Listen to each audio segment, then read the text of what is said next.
Retirement கம்யூனிட்டினா ஏதோ வயசானவங்க போர் அடிச்சுட்டு இருப்பான்னு நினைக்க வேண்டாம். இங்க எலிமெண்ட்ஸ்ல எல்லாமே ஜாலி தான், கொண்டாட்டம் தான்.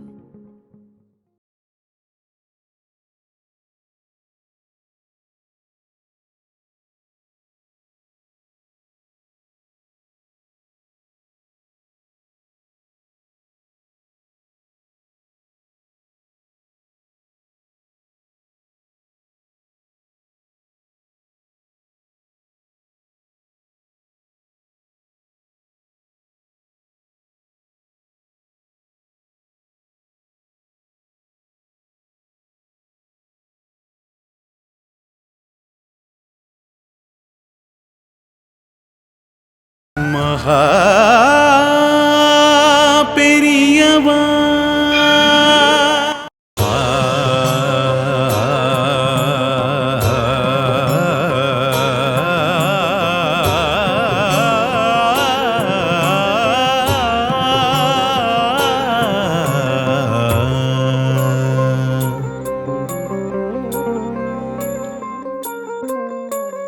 जय जय शंकर शंकर हर हर शंकर शंकर जय जय शंकर शंकर हर हर शंकर शंकर शंकरं जय शंकरं चंद्रशेखरं सुधाकरं शंकरं जय शंकरं चंद्रशेखरं सुधाकरं काञ्चीपुरनिवासं भुवनरक्षितं कृपाकरं काञ्चीपुरनिवासं भुवनरक्षितं कृपाकरं काञ्चनाम्बरभूषणम्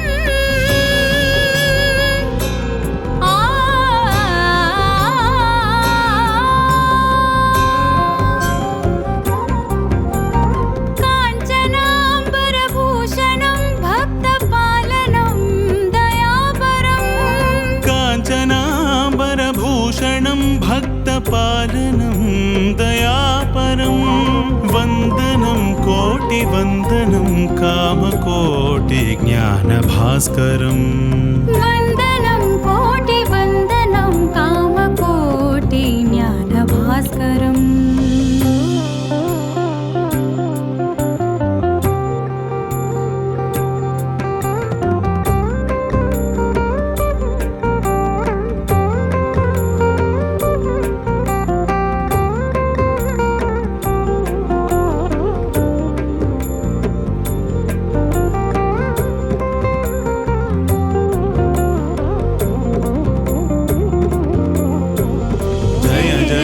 शंकर शंकर हर हर शंकर जय जय शंकर शंकर हर हर शंकर जय जय शंकर हर हर शंकर जय जय शंकर हर हर शंकर शाम्भवं शिव शाम्भवं भस्मभूषणयोगिनं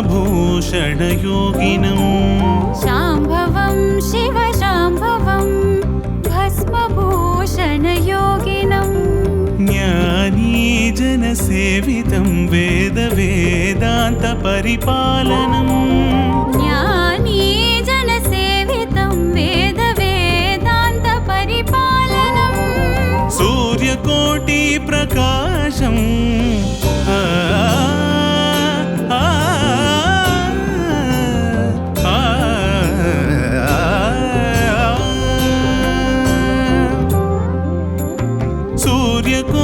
सूर्यकोटिप्रकाशं शंकरेन्द्र प्रभाकरं सूर्यकोटिप्रकाशं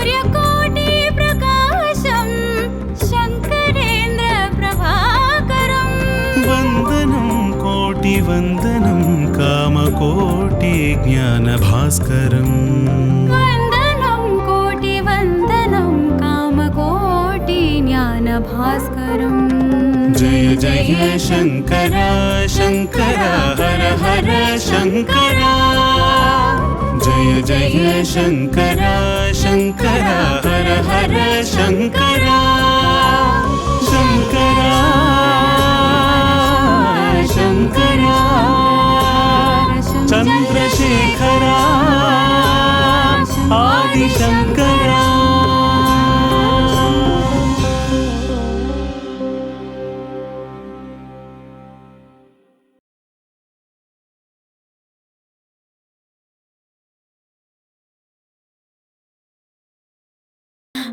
இன்னைக்கு பெரியவாளுக்கு பொறி கொண்டு போய் சேர்க்க வேண்டிய நாள்.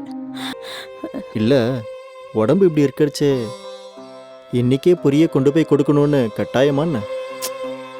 இன்னைக்கு கொடுக்கலன்னா ஒன்றும் குறைஞ்சு போயிடாது. கோமதியோ யமுனாவோ யாராவது ஒருத்தர் இந்த தடவை கொண்டு போய் கொடுத்துட்டு வருவா. அம்மா நான் ஊருக்கு போகிறதுக்கு துணிமணியே இன்னும் எடுத்து வச்சுக்கலையேம்மா. கூடவே எங்கள் ஆத்துக்காரருக்கு வேற சிசுஷையெல்லாம் பண்ண வேண்டியிருக்கும். என்னால் முடியாதுமா. இதுக்கு போய் ஏன் எல்லாரும் மெனக்கிடுறேள்? இருக்கவே இருக்கா மட சாம்ராணி. அவன் போய் பெரியவாள்கிட்ட பொரிய கொடுத்துட்டு வருவான். நான் கொண்டு போய் கொடுக்கறத பற்றி ஒன்றும் இல்லை. ஆனால் நான் போகிறத விட வேற யாராவது ஆத்து மனுஷா போனாதான் அது உச்சிதமாக இருக்கும். இது ஒரு பெரிய விஷயமா? இது பாருங்கோ, நானே கொண்டு போய் கொடுத்துட்டு வந்துடுறேன். பெரியவாளை தரிசனம் பண்ண மாதிரியும் ஆச்சு. இதுதான் சரியான முடிவு.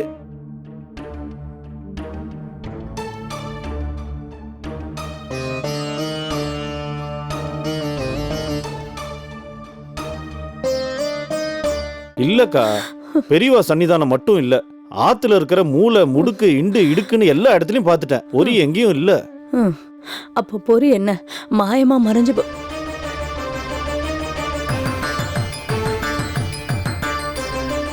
அதாவது எனக்கு என்ன தோன்றதுன்னா, பொரியும் காணோம், சந்திரசேகரனையும் காணோம். அப்போ அவன் தான் பொரி எடுத்துட்டு மடத்துக்கு போயிருக்கணும். அதுல எனக்கு சந்தேகமே இல்லை. என்னடா பேசுற? பெரியவா நம்ம மாத்துக்கு வந்திருந்தப்பவே அவரை பார்க்க வர மாட்டேன்னு பிடிவாதமா இருந்தவான். அவனை பத்தி இந்த ஆத்துல எல்லாருக்கும் தெரியும். அவன் போயிருக்க மாட்டான். ஏதாவது மண்டபத்திலயோ இல்ல பாழடைஞ்ச குட்டி சுவர்லயோ உட்காந்து வெறிக்க பார்த்துட்டு இருப்பான். சம்பளத்தை எங்க வச்சோன்னு சரியா தெரியாம பாக்கியம் ஜுரத்துல ஏதோ வளர்றா. நீ ஒண்ணு பண்ணு, அங்க போய் பாரு. அந்த உக்ரான் அறையிலயோ இல்ல அந்த காமராவுலயோ தான் இருக்கும். அங்க எங்கேயாவது கை மருதியா வச்சிருப்பாடா, போய் பாருடா. இல்லைண்ணா, எல்லா இடத்துலயும் நான் தேடி பார்த்துட்டேன். பொரி எங்கேயுமே இல்லை. அது மட்டும் இல்லை, அவ்வளோ பெரிய சம்பளம் அது எப்படி கண்ணில் படாம போயிடும்னு பாக்கியமாக்கா கேட்டா. அதுவும் வாஸ்தவம் தானே. நம்ம ராகவம் சொல்ற மாதிரி ஒருவேளை பாக்கியத்தோட பிள்ளையே எடுத்துன்னு போனாலும் போயிருப்பான். ஆமாமா, ராகவன் சொல்றது தான் கரெக்ட். அவனுக்காக இல்லைனாலும் அவன் அம்மாவுக்காக அவன் போயிருப்பான். ஏன்னா சேகரனுக்கு அவன் அம்மா மேல அவ்வளவு பாசம். ஒரு விதத்துல நீ சொல்றதும் சரிதான் யமுனா. அவன் அந்த அளவுக்கு பண்ணுவானான்னு நினைச்சா ஆச்சரியமா இருக்கு. அவன் பெரியவாள்கிட்ட இருந்து மட்டும் இல்ல, எல்லார்ட்டேருந்தும் எல்லாத்துலேருந்துமே விலகித்தானே இருக்கான். சரி எதுக்கு இப்போ இந்த ஆராய்ச்சி சர்ச்சையெல்லாம்? அவன் வந்து அவன்கிட்டயே கேட்டுட்டா போச்சு.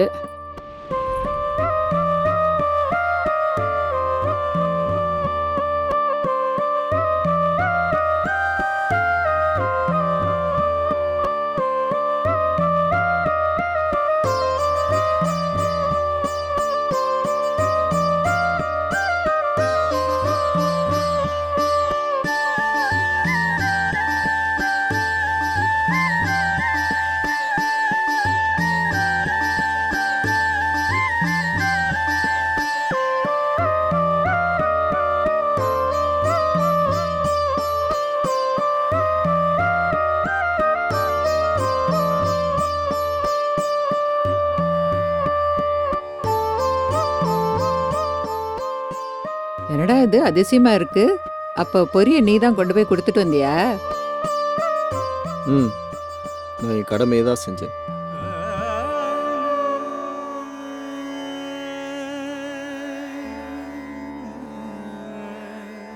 அப்படின்னா பெரியவாளை போய் நீ தரிசனம் பண்ணினியா? என்னடா சொன்னார் அவர்?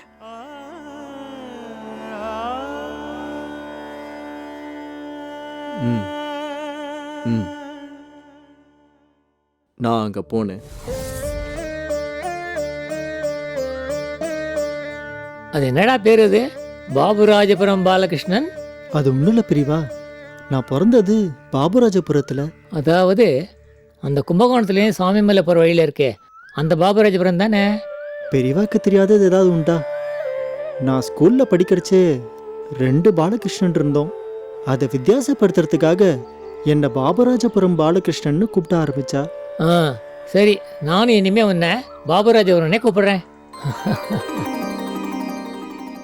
அப்புறம் நான் சந்திரமலீஸ்வரர் பூஜை பண்ணுறேன் இல்லையா, நாளையிலேருந்து அதுக்கான ஏற்பாடுகளை நீயே பண்ணிடு. என்ன பண்ணணும், எப்படி பண்ணணும்னு எல்லாத்தையும் மகாதேவன்கிட்ட கேட்டு தெரிஞ்சுக்கோ. உத்தரவு பெரியவா. ஆ, அப்புறம் பெரியவா, ஆ, வெளியில ஒரு பையன் நின்னுட்டு இருக்கான், ம், கையில சம்பளத்தோட. ம். பொரிய மடத்துல சேர்க்கணும்னு என் கையில கொடுத்தான். சித்த இரு பெரியவாள்கிட்ட தகவல் சொல்லிட்டு வரேன்னு சொல்லியிருக்கேன். உள்ளெல்லாம் வரமாட்டேன்னுட்டான். சரி, அவன்கிட்ட இந்த பொரியை வாங்கிக்கோ. உத்தரவு பெரியவா.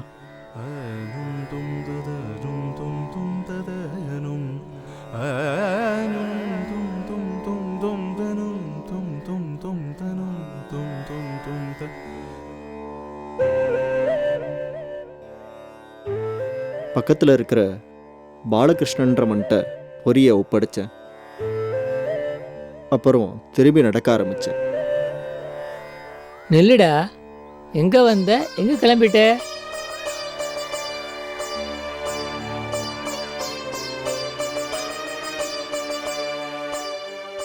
அவர் குரலை கேட்டதும் ஏனோ தெரியல, என்ன அறியாம நான் அங்கேயே அப்படியே நின்னுட்டேன்.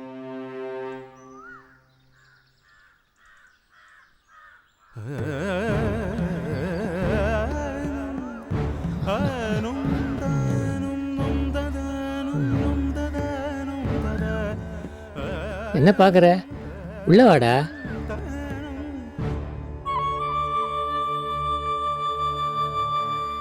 திரும்பி வரணும்னு தான் நினைச்சேன். ஆனா என்னால நகர முடியல.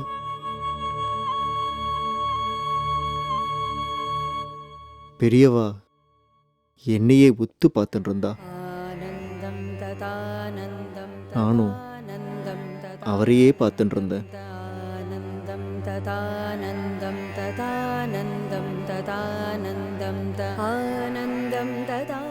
ஏதோ ஒரு சக்தி என்னை இழுக்கிற மாதிரி இருந்தது. என் கால்கள் அவரை நோக்கி நடக்க ஆரம்பிச்சது.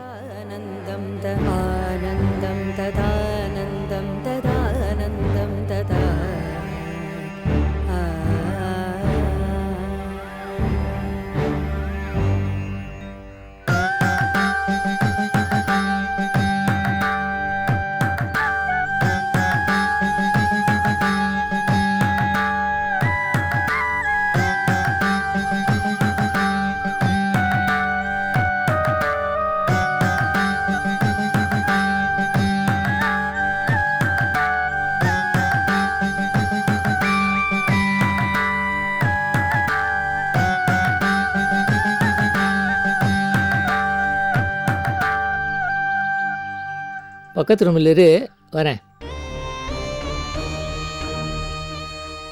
ஓ,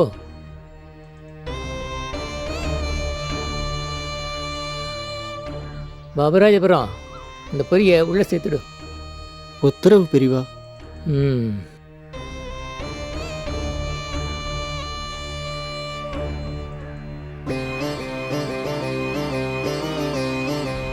லோகத்தில் எது நடந்தாலும் எப்பவும் அதில் ஒரு காரண காரியம் இருக்கும். நீ என்கிட்ட மட்டும் இல்லை, ஆத்து மனுஷால்ட்டேருந்தும் சரி, வெளி மனுஷால்ட்டேருந்தும் சரி, ஒதுங்கியே இருக்க. ஏன் அப்படி? அம்மாவை எல்லாரும் ஒதுக்குறா. அதான் நான் எல்லாட்டேருந்தும் ஒதுங்கி இருக்கேன். அம்மாக்கு ஏற்பட்ட விஷயங்கள் அது சாஸ்திரமா சம்பிரதாயமா எனக்கு தெரியாது. ஆனா அப்பா போனதுக்கு அப்புறம் நடந்த நிகழ்வுகள் எத்தனையோ சொல்லலாம். குறிப்பிட்டு சொல்லணும்னா அம்மாவோட முகம் அவ்வளோ லட்சணமா இருக்கும். பூவோடையும் பொட்டோடையும். அம்மாவுக்கு எவ்வளோ நீளமான கூந்தல் தெரியுமா? நன்னா கருகருன்னு இருக்கும். எல்லாரும் அத அப்படி பாராட்டுவா. கேசம் எவ்வளோ அழகா இருக்குடி உனக்கு. அப்படின்பா.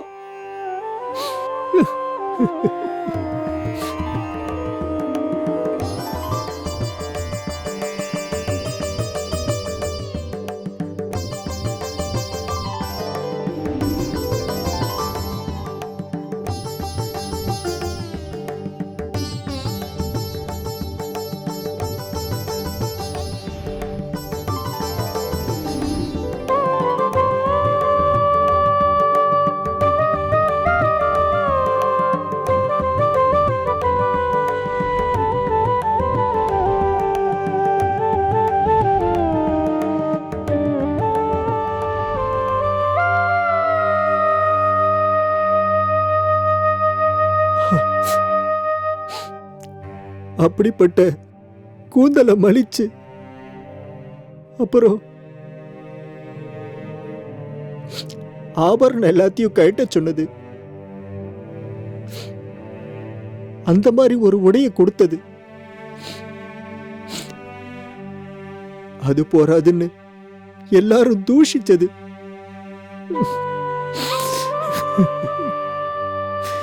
எந்த ஒரு நிகழ்ச்சியிலையும் அம்மா கலந்துக்க கூடாதுன்னு ஒதுக்கி வச்சது.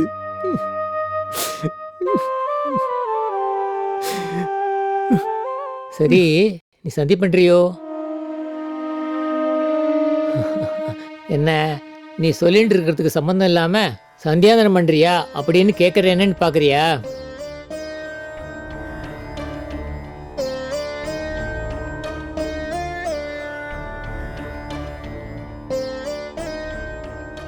எதுவுமே தேவையில்லைன்னு தோன்றது.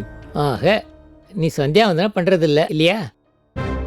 சந்தியாவந்தனம் பண்ணாதவன் எங்க வேதாத்தியனம் பண்ண போற? நீ எதுக்காக சொல்றேன்னா, இதெல்லாம் பண்ணினா ஒரு தெளிவு பிறக்கும். யாரா இருந்தாலும் அவளுக்கு ஒரு தெளிவை கொண்டு வர வேண்டிய ஒரு பொறுப்பு, ஒரு கடமை மடாதிபதியான எனக்கு இருக்கு. இப்போ நீ விவரித்த விஷயங்களை பற்றி சொல்கிறேன். அதாவது, கணவனை இழந்த ஒரு பெண் ஒரு உயர்ந்த நிலையை அடைய அடுத்த நிலைக்கு போகிறா. பொதுவாக ஒரு சன்னியாசியோ இல்லை ஒரு யோகியையோ பார்த்தா நம்மள அறியாமல் அவள் மேலே நமக்கு ஒரு மரியாதை வரும் இல்லையா? இவாளும், அதாவது உங்கள் அம்மா மாதிரி இருக்கிறவாளும் ஒரு சந்நியாச நிலையை அடையிறா. அதனால தான் சன்னியாசிகளுக்கு உண்டான எல்லா விஷயங்களும் அவளுக்கும் ஏற்படுத்தப்பட்டிருக்கு. அதாவது கேசத்தை மழிச்சிக்கிறது, நார்மடி உடுத்திக்கிறது, இதெல்லாம். எந்த சன்னியாசிக்குமே அணிகலன்கள் இருக்காது. அதே மாதிரி தான் இவாளுக்கும். இவாளோட சிந்தனைகள் முழுக்கவே எப்பவும் யோக மார்க்கத்தை நோக்கி போகிற மாதிரி இருக்கும். பார்க்க போனால் இவா மதிச்சு போற்றப்பட வேண்டியவா. சமீபத்தில் உங்கள் அம்மாவே என்கிட்ட வந்து ரொம்ப வருத்தப்பட்டு வேதனைப்பட்டு சொன்னான். எல்லாரும் என்ன துக்ரி துக்ரின்னு கூப்பிடுறா அப்படின்னு. பெரியவா, என்னை பார்த்து அனுதாபப்பட்டாலும் கஷ்டமா இருக்கு, தூஷிச்சாலும் வேதனையா இருக்கு. ஆத்துல இருக்கிறவா எல்லாம் ஒரு அஞ்ஞானத்துல என்னை பார்த்து பரிதாபப்படுறா. ஆனா வெளியில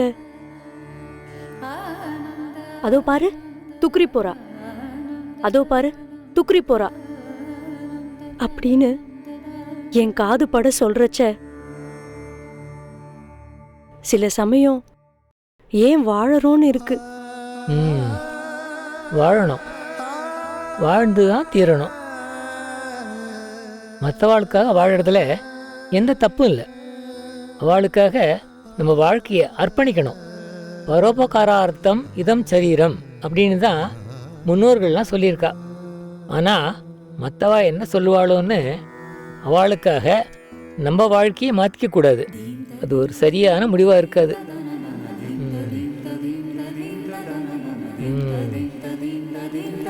ஆமாம், உன் பக்கத்து ஊரில் ராமப்பிள்ளையார் கோயிலுங்கிற பேரில் ஒரு பிள்ளையார் கோயிலுக்கு தெரியுமோ? ஆமா பெரியவா, ராமப்பிள்ளையார் கோவில் தெரியும். அந்த கோயிலில் இருக்கிற பிள்ளையாருக்கு ஏன் ராமப்பிள்ளையார்னு பேர் இருந்தது தெரியுமா?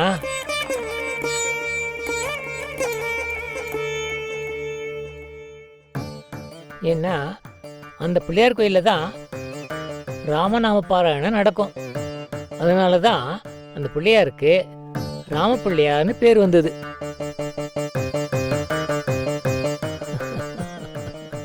என்னடா சம்மந்தமே இல்லாம ராமபிள்ளையார் கோயிலை பத்தி பேசுறானேன்னு நினைக்கிறியா? ஒரு காரணமாக தான் சொல்றேன். அந்த ஊர்ல துக்கிரி பாட்டின்னு ஒரு பாட்டி இருந்தா. அவளை பத்தி உனக்கு தெரியுமோ? அப்படி ஒரு பாட்டி இருந்ததா கேள்விப்பட்டிருக்கேன். அவளோட சின்ன வயசுலேயே அவளோட அகமுடையான் சிவலோக பிராப்தி அடைஞ்சதுனால ஊரெல்லாம் அவளை துக்கிரி துக்கிரின்னு ஏசிச்சுது. கடைசியில் துக்கிரிங்கிற பேரே அந்த பொண்ணுக்கு நிலைச்செடுத்து.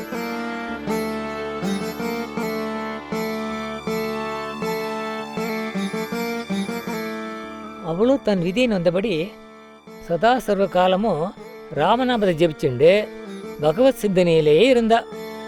காலப்போக்கில் அந்த பொண்ணுக்கும் வயசாகி அவளும் பாட்டி ஆயிட்டா.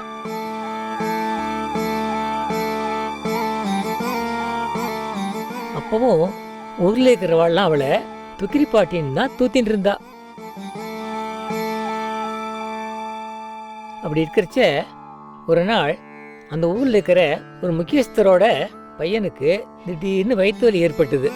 எத்தனையோ வைத்தியம் பார்த்தும் குணமாகலை. அந்த பிரமுகருக்கோ ஒரே கவலையா போயிடுத்து. விஷயத்தை கேள்விப்பட்ட அந்த பாட்டி மற்றவாள்லாம் என்ன சொல்லுவாளோன்னு கவலைப்படாம கையில விபூதி சம்பளத்தோட நேர அந்த பிரமுகர் ஆத்துக்கே போயிட்டா. அந்த பையனோட பக்கத்துல உட்கார்ந்துட்டு ராமநாமத்தை ஜெபிச்சபடியே இருந்தா. ஜெபம் முடிஞ்சதும் சம்பளத்திலேருந்து விபூதி எடுத்து அந்த பையன் நெத்தியிலையும் வயிற்றுலையும் தடவி விட்டா. விபூதி தடவி விட்ட கொஞ்ச நேரத்துக்கெல்லாம் அந்த பையனோட வயிற்று வலி குறைஞ்சு சுஸ்தமாகி மெல்ல சிரிக்க ஆரம்பிச்சிட்டான். அந்த பிரமுகருக்கு மட்டும் இல்லாம ஊர்ல இருந்தவா எல்லாருக்கும் ரொம்ப ஆச்சரியமா போயிடுத்து. ராமநாமன் ஜபிக்கிற இந்த பாட்டியை போய் துக்கிரி பாட்டின்னு சொல்லிட்டோமேன்னு எல்லாரும் ரொம்ப வருத்தப்பட்டா.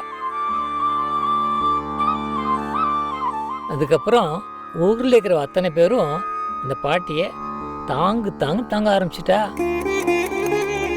ஆம்படையா போனதுக்கு அப்புறம் மனசை அலப்பாய விடாம ராமநாமத்தை ஜெபிச்சபடி இருந்ததுனால தான் அந்த பாட்டியால அந்த ஊர் பிரமுகரோட பையனோட வியாதியை சுஸ்தப்படுத்தவும் அந்த ஊர் மக்களோட மதிப்பையும் அன்பையும் பெற முடிஞ்சுது.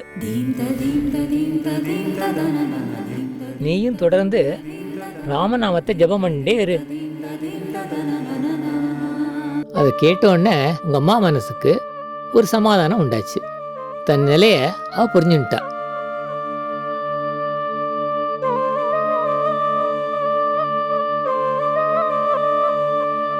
மகா